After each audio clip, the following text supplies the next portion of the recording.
orang anggap kisah karamah ni dongeng, fiction, dan banyak yang mempersendakan kisah-kisah karamah. Sedangkan bila kita sebut kisah karamah, memang bila sebut karamah tu sendiri memang perkara luar biasa, mencari adat.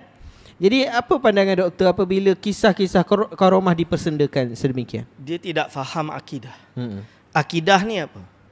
Akidah ini kita dah tahu hukumnya ada 3. Ada hukum akli, ada hukum syar'i, ada hukum adi, adat.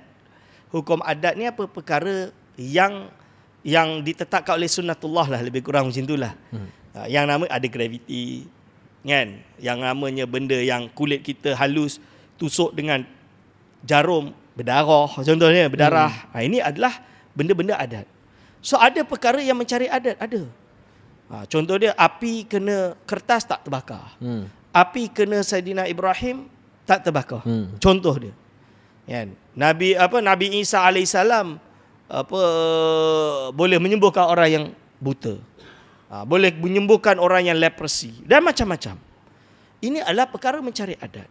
Dalam akidah ahli sunnah wal jamaah, karamah ini harus terjadi kepada selain Nabi, terutama di kalangan orang soleh.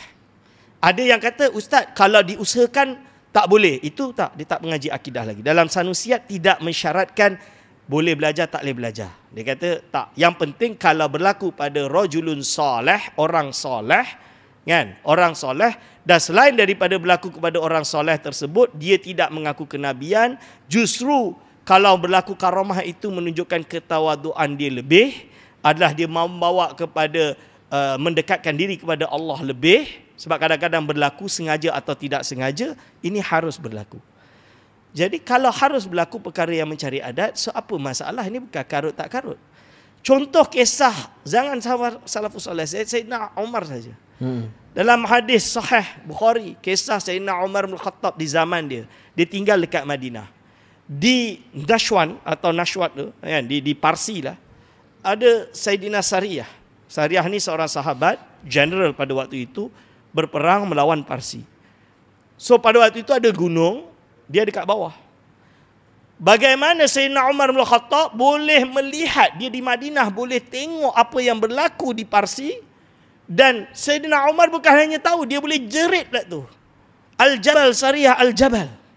Sariyah yang ada di Parsi dengar suara Sayyidina Umar bin Khattab. Dia pun naik ke atas gunung, baru nampak musuh datang dari belah sana. Sayyidina Umar nampak tentera. Tentera dengar suara Sayyidina Umar. Dengar, dan Sariyah naik ke atas gunung dan menang jihad tersebut. Ini dalam hadis Sahih Bukhari. Melainkan ada yang Wahabi yang nak kata dia palsu dongeng, silakanlah. But it's a fact.